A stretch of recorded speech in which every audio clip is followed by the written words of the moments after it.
A former Jefferson Forest High School color guard instructor is facing multiple charges for sex crimes against children, including child pornography. The allegations against 22-year-old Kyler Parker happened between November and December of 2014, the final months of his employment there.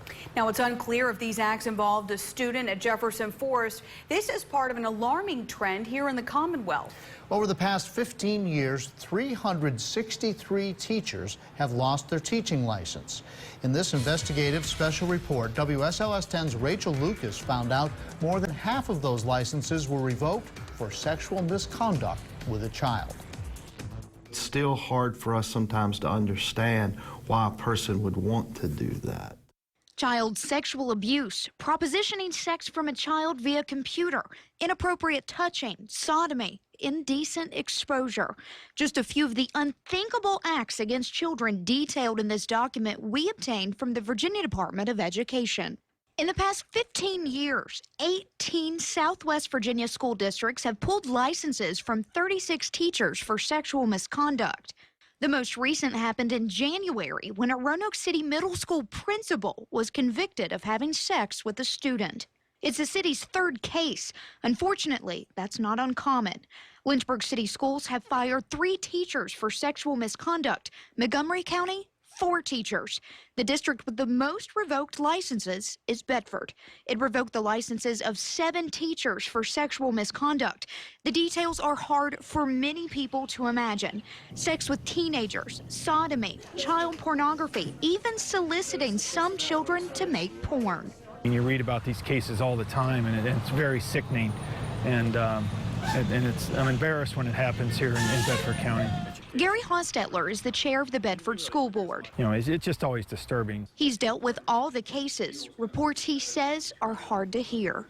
We just can't have that. We can't have, when they've crossed the line, they cannot be working in our school system. It's an aggressive move on our part, but the aggressiveness can also be taken as, wow, it's a bad system. Well, it's not a bad system. Captain Mike Miller is with the Bedford County Sheriff's Office. We're here to protect, and that's hard for administration to do because no one wants to say, ooh, there's a black eye or something, have that type of stigma on us. Miller says they would rather have a higher number of convicted cases than unreported ones. So we're not sweeping anything under the rug, okay? We're hitting this as a team, and the team comes from the sheriff's office and the school administration. We've been proactive with Bedford school spokesman Ryan Edwards says all teachers undergo background checks from Child Protective Services and the FBI, but it's not enough.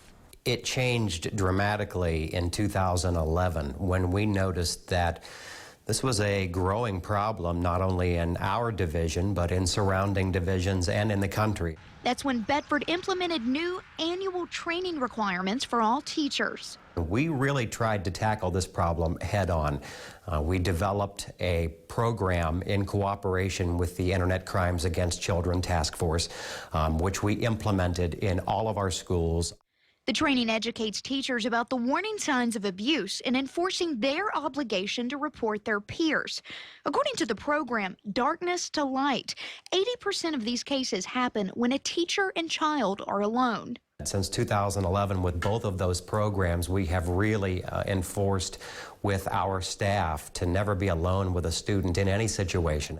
Across the Commonwealth, many of these cases involve social media.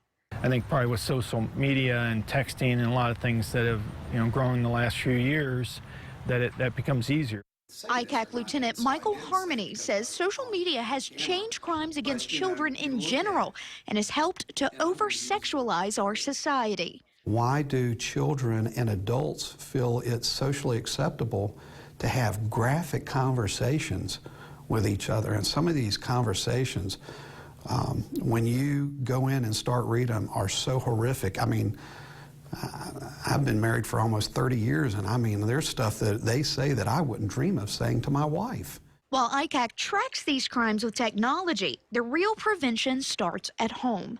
Parents must talk to their children about sexual situations and monitor their children's whereabouts and use of computers and cell phones. Signs of abuse often show up in children as drastic change in behavior, good or bad, or use of sexual language or behavior.